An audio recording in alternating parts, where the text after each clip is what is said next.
गांव की आखिरी गली में अचानक एक लड़की दिखाई दी। सफेद कपड़े, खुले बाल और चेहरे पर ऐसी खामोशी जैसे उसे इस दुनिया की कोई आवाज सुनाई ही नहीं दे रही हो। उसका नाम था माया। लेकिन गांव वालों का कहना था कि माया सिर्फ एक लड़की नहीं थी।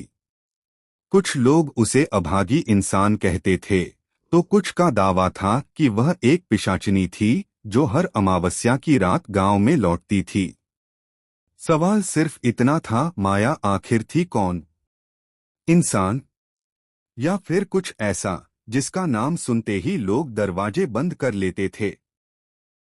कहानी शुरू होती है करीब 30 साल पहले, राजस्थान के एक छोटे से गांव से। गांव के बाहर एक पुरानी हवेली थी जिसे लोग दिन में भी दूर से देखकर रास्ता बदल लेते थे। कहा जाता था कि उस हवेली में कभी ठाकुर परिवार रहता था। उसी परिवार में पैदा हुई थी एक लड़की, माया। माया बाकी लड़कियों से बिल्कुल अलग थी। वह शांत रहती, घंटों अकेली बैठकर पुराने कुएं की तरफ देखा करती और कई बार ऐसी बातें कह देती जिन्हें सुनकर घर वाले डर जाते। एक रात माया ने अपनी माँ से कहा, माँ, आज रात हवेली में कोई मरने वाला है। माँ ने उसे डांटकर चुप करा दिया। लेकिन उसी रात ठाकुर साहब की अचानक मौत हो गई। इसके बाद गांव में माया को लेकर फुसफुसाहट शुरू हो गई। लोगों ने कहना शुरू किया कि उसके अंदर कोई अनदेखी शक्ति है। समय बीतता गया और माया बड़ी होती गई। लेकिन उसकी जिंदगी में खुशियां ज्यादा देर नहीं रहीं। एक बरसाती रात माया अचानक गायब हो गई। घर वालों ने उसे पूरी रात ढूंढा, लेकिन उसका कोई पता नहीं चला। सुबह गांव के पुराने कुएं के पास उसकी चप्पल मिली। कुएं में झांककर देखा गया तो पानी बिल्कुल काला दिखाई दे रहा था। गांव वालों ने मान लिया कि माया कुएं में गिरकर मर गई। उसका अंतिम संस्कार कर दिया गया। कहानी यहीं खत्म हो जानी चाहिए थी, लेकिन असली डर तो इसके बाद शुरू हुआ। माया की मौत के ठीक 7 दिन बाद गांव के एक चरवाहे ने दावा किया कि उसने रात में माया को हवेली के पास खड़े देखा। वह सफेद कपड़ों में थी और उसके बाल चेहरे पर फैले हुए थे। चरवाहे ने आवाज लगाई, माया। लड़की ने धीरे धीरे अपना चेहरा उठाया और मुस्कुराने लगी। चरवाहे ने जैसे ही उसका चेहरा देखा, उसके पैरों तले जमीन खिसक गई। अगले दिन उसने गांव छोड़ दिया। किसी ने पूछा कि उसने क्या देखा था, तो उसने सिर्फ इतना कहा, वो माया नहीं थी। इसके बाद हर अमावस्या की रात गांव में अजीब घटनाएं होने लगीं। कभी किसी के दरवाजे पर 3 बार दस्तक होती, कभी हवेली से किसी लड़की के रोने की आवाज आती, और कभी पुराने कुएं से किसी के हंसने की आवाज सुनाई देती। गांव के बुजुर्गों ने बच्चों को रात में बाहर निकलने से मना कर दिया। लेकिन एक युवक था, राघव। उसे इन बातों पर विश्वास नहीं था। राघव शहर में पढ़ा लिखा था और कुछ दिनों के लिए गांव आया हुआ था। उसने तय किया कि वह खुद पता लगाएगा कि माया की कहानी में कितना सच है। अमावस्या की रात राघव कैमरा लेकर हवेली की तरफ निकल पड़ा। रात के करीब 12 बजे उसे हवेली के अंदर से पायल की आवाज सुनाई दी। छन छन छन। आवाज धीरे धीरे उसके करीब आती गई। राघव ने कैमरा चालू किया और अंधेरे गलियारे में आगे बढ़ा। अचानक उसके पीछे किसी ने फुसफुसाकर कहा, तुम मुझे ढूंढ रहे हो? राघव ने पलटकर देखा। सामने माया खड़ी थी, बिल्कुल वैसी ही जैसी गांव वालों ने बताई थी।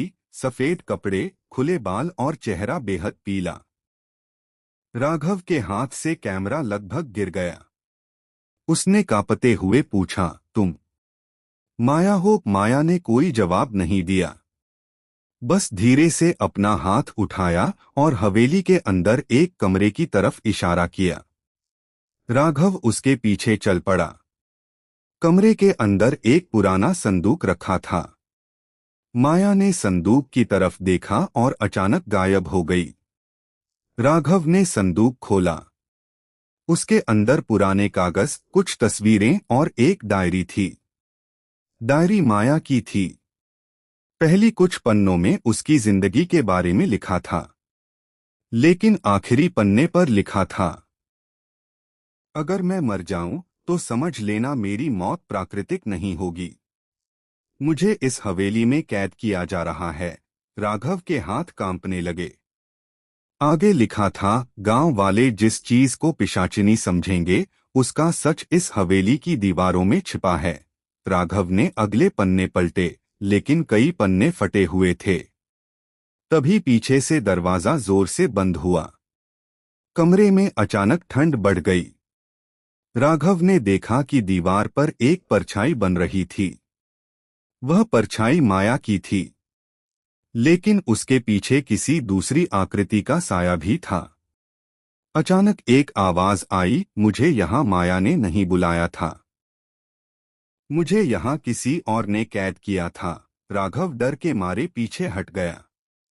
सुबह होते ही वह गांव के सबसे बूढ़े आदमी हरिदास के पास गया। उसने डायरी के बारे में पूछा। हरिदास काफी देर तक चुप रहा। फिर उसने बताया कि 30 साल पहले माया की मौत के पीछे एक भयानक राज था। माया को पिशाचिनी नहीं माना गया था, उसे पिशाचिनी बनाया गया था। गांव के कुछ लोगों का विश्वास था कि हवेली में एक पुरानी तांत्रिक साधना होती थी। माया ने एक रात उसे देख लिया था। उसने उस राज को गांव वालों के सामने लाने की कोशिश की, लेकिन जिन लोगों का नाम उस राज में शामिल था, उन्होंने माया को हमेशा के लिए चुप कराने की कोशिश की। हरिदास ने कहा, माया मर गई थी, लेकिन उसकी आत्मा को शांति नहीं मिली। राघव ने पूछा, तो क्या वह आज भी लोगों को मारती है? हरिदास ने सिर हिलाकर कहा, नहीं। जिन लोगों ने उसे गलत समझा वे डरते रहे, लेकिन माया किसी को नुकसान नहीं पहुंचाना चाहती थी। उसी रात राघव फिर हवेली गया। इस बार वह अकेला नहीं था, उसके साथ हरिदास भी था। दोनों पुराने कुएं के पास पहुंचे। अचानक कुएं के अंदर से वही पायल की आवाज आई, छन छन छन। फिर पानी के ऊपर धुंध उठने लगी। धुंध के बीच माया दिखाई दी, लेकिन इस बार उसके चेहरे पर डर नहीं था, उसकी आंखों में आंसू थे। उसने कुएं की तरफ इशारा किया। राघव ने कुएं के अंदर रस्सी डाली और नीचे उतर गया। कुछ ही देर बाद उसे पत्थरों के नीचे एक लोहे का डिब्बा मिला। उसमें माया के पुराने कपड़े और एक आखिरी चिट्ठी थी। चिट्ठी में लिखा था, मैं पिशाचिनी नहीं हूं। अगर मेरी आत्मा लौटे तो मेरा सच दुनिया को बता देना। राघव ऊपर आया। माया सामने खड़ी थी। कुछ सेकंड तक दोनों एक दूसरे को देखते रहे। फिर माया मुस्कुराई।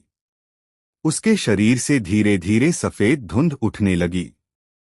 पायल की आवाज दूर होती गई और कुछ ही पल में वह पूरी तरह गायब हो गई। अगले दिन राघव ने गांव वालों को पूरी सच्चाई बताई। हवेली की पुरानी दीवारों की जांच हुई और वहां से ऐसे सबूत मिले जिन्होंने वर्षों पुराने रहस्य को खोल दिया। गांव वालों को समझ आया कि जिसे वे पिशाचिनी कहते रहे, वह शायद एक ऐसी लड़की थी जिसे डर और अफवाहों ने राक्षस बना दिया था। लेकिन कहानी का सबसे डरावना हिस्सा आज भी बाकी है। राघव ने उस रात की रिकॉर्डिंग जब दोबारा देखी तो उसे वीडियो में एक ऐसी चीज दिखाई दी जिसे देखकर उसके होश उड़ गए। वीडियो में जब माया उसके पीछे खड़ी थी, कैमरे में सिर्फ माया नहीं दिख रही थी, उसके पीछे एक दूसरी परछाई भी थी। वही परछाई जो डायरी वाले कमरे में दिखाई दी थी। राघव ने वीडियो को रोककर देखा। परछाई धीरे धीरे कैमरे की तरफ मुड़ी और उसके चेहरे पर एक अजीब मुस्कान थी। वीडियो वहीं खत्म हो जाता है। आज भी उस गांव की हवेली बंद पड़ी है। लोग कहते हैं कि अमावस्या की रात वहां से पायल की आवाज आती है। कुछ लोग कहते हैं कि वह माया है जो अब भी अपने सच की रखवाली करती है। लेकिन कुछ बुजुर्ग आज भी एक चेतावनी देते हैं, अगर आधी रात को कोई लड़की तुम्हारा नाम लेकर पुकारे तो पीछे मुड़कर मत देखना, क्योंकि जरूरी नहीं कि वह माया हो। शायद वह वही चीज हो जिसने माया को पिशाचिनी बनने पर मजबूर किया था। तो आखिर माया कौन थी, इंसान या पिशाचिनी? शायद सच इन दोनों के बीच कहीं छिपा है। एक बात जरूर याद रखिए, हर डरावनी कहानी में डरावना इंसान नहीं होता। कभी कभी डरावनी चीज वह अफवाह होती है जो किसी मासूम इंसान की पूरी जिंदगी बदल देती है। और अगर माया की कहानी सच में कहीं मौजूद है तो सवाल यह नहीं कि माया कौन थी, सवाल यह है कि आज भी उस हवेली में कौन इंतजार कर रहा है।